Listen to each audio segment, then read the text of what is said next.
कभी आपने इस बात पर विचार किया है फिजिक्स को भौतिक विज्ञान ही क्यों कहते हैं? भौतिकी को फिजिक्स ही क्यों कहते हैं? फिजिक्स को भौतिक विज्ञान ही क्यों कहते हैं? चलिए आज जानते हैं इसके बारे में। What is physics, what is भौतिक विज्ञान। ठीक है, देखिएगा, भौतिकी या भौतिक विज्ञान या फिजिक्स, इनमें आपसी क्या संबंध है? आखिर फिजिक्स को ही भौतिक विज्ञान क्यों कहते हैं? देखिएगा, जैसे कि ये जो फिजिक्स है यानी कि भौतिकी है, वो क्या है, एक प्राकृतिक विज्ञान की एक मुख्य शाखा होती है। क्या होती है? देखिए यहां पर एक बात लिखी हुई है कि प्राकृतिक विज्ञान की मुख्य शाखा को हम भौतिकी कहते हैं। क्या कहते हैं? भौतिकी कहते हैं। किसको? प्राकृतिक विज्ञान की मुख्य शाखा को हम भौतिकी कहते हैं। और वैसे भी आपने परिभाषा पढ़ी होगी फिजिक्स की। फिजिक्स क्या होती है? भौतिक विज्ञान क्या होती है? प्राकृतिक घटनाओं का अध्ययन करना, यानी वह विज्ञान की वह शाखा जिसके अंतर्गत हम प्राकृतिक घटनाओं का अध्ययन करते हैं, या प्रकृति में होने वाली किसी भी घटना का जो अध्ययन किया जाता है वो भौतिक विज्ञान के अंतर्गत किया जाता है। आखिर ये प्राकृतिक शब्द आया कहां से? ये आया है, देखिएगा, भौतिकी को, यानी कि ये जो भौतिकी है इसको अंग्रेजी भाषा में हम फिजिक्स कहते हैं। ये सभी लोग जानते हैं कि भौतिकी को अंग्रेजी भाषा में फिजिक्स कहते हैं। और फिजिक्स को जो ग्रीक भाषा का ये शब्द होता है फिजिक्स, जिसका अर्थ होता है, यानी कि ये फिजिक्स कहां से लिया गया है? ग्रीक भाषा के फ्यूसिस शब्द से लिया गया है। किस शब्द से लिया गया है? फ्यूसिस शब्द से लिया गया है। यानी फ्यूसिस जो शब्द है वो ग्रीक भाषा का एक शब्द होता है, और ये जो फिजिक्स बना है वो इसी फ्यूसिस नाम से बना हुआ है।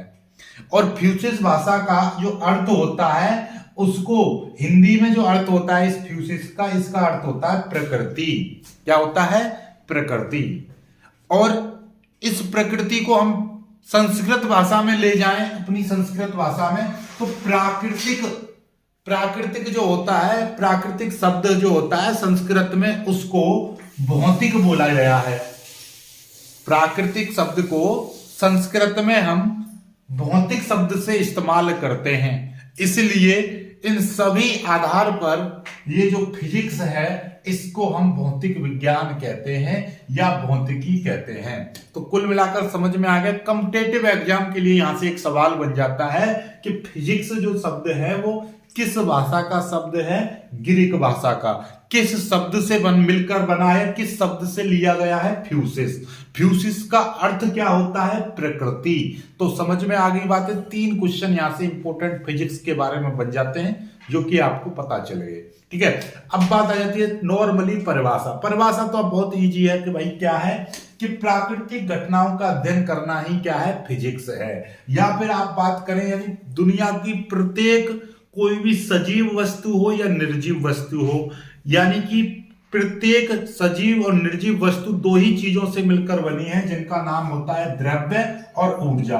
कोई भी सजीव वस्तु ले लो या आप कोई भी निर्जीव वस्तु ले लो, ये सभी की सभी 2 ही चीजों से मिलकर बनी है, द्रव्य और ऊर्जा ही होगी इसमें। ठीक है, तो इसका मतलब यह है कि द्रव्य और ऊर्जा के आपसी स्वरूप, आपसी क्रियाओं का अध्ययन करना ही फिजिक्स होता है, भौतिक विज्ञान होता है। तो सिंपल सी भाषा में यदि आपसे कोई पूछ ले तो आप कहोगे प्रकृति में होने वाली किसी भी घटना का अध्ययन करना ही फिजिक्स है। जैसे कि सूर्य का निकलना, इस मार्कर का बोर्ड पर चलना, मेरा बोलना, ठीक है, साइकिल का चलना, पंखे का घूमना, इस लाइट का रोशनी देना, ठीक है, सूर्य का प्रकाश देना, ये सभी घटनाएं हो रही हैं हमारे दैनिक जीवन में। इन्हीं घटनाओं का हम यदि क्रमबद्ध तरीके से या इनका अध्ययन करें, स्टडी करें, तो वही चीज फिजिक्स कहलाती है।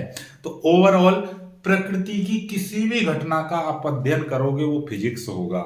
और बात करी जाए प्रकृति में, यानी क्या चीज? प्रकृति, पूरी प्रकृति किस चीज से मिलकर बनी है? द्रव्य या ऊर्जा से। तो इसीलिए हम बोलते हैं द्रव्य और ऊर्जा का पारस्परिक क्रियाओं का अध्ययन करना, या द्रव्य और ऊर्जा के विभिन्न स्वरूपों का अध्ययन करना, या इनके आपसी संबंधों का अध्ययन करना ही फिजिक्स है। जब भी कभी भी हम फिजिक्स की बात करते हैं, दुनिया में फिजिक्स के कोई भी नियम की बात करें, जैसे कि हम बात कर रहे हैं कूलम्ब्स लॉ की, यानी आवेशों के बारे में हम बात कर रहे हैं, तो उसमें बल की बात कर रहे होंगे, वैद्युत बल वगैरह की। वैद्युत बल फिर वहां पे वैद्युत बल किस चीज से मिलकर बना है, वहां पे भी द्रव्यमान आया होगा, द्रव्य आया होगा। ठीक है, तो कुल मिलाकर हम फिजिक्स में, पूरी फिजिक्स में द्रव्य का ही अध्ययन करते हैं, ऊर्जा का अध्ययन करते हैं। ठीक है, तो ये है आपकी फिजिक्स। आई होप कि आपको जानकारी अच्छी लगी होगी। अच्छी लगी है तो वीडियो को लाइक करके शेयर जरूर कीजिएगा। और हाँ, 12th वाले इस वीडियो को देख रहे हैं तो आज से आपका नया बैच स्टार्ट हो जाएगा। 12th क्लास 2024-25 के लिए फिजिक्स का नया बैच स्टार्ट कर रहे हैं आज शाम से। तो आज शाम आपको 8 बजे वीडियो मिलेगी। वीडियो को लाइक करके शेयर कीजिएगा।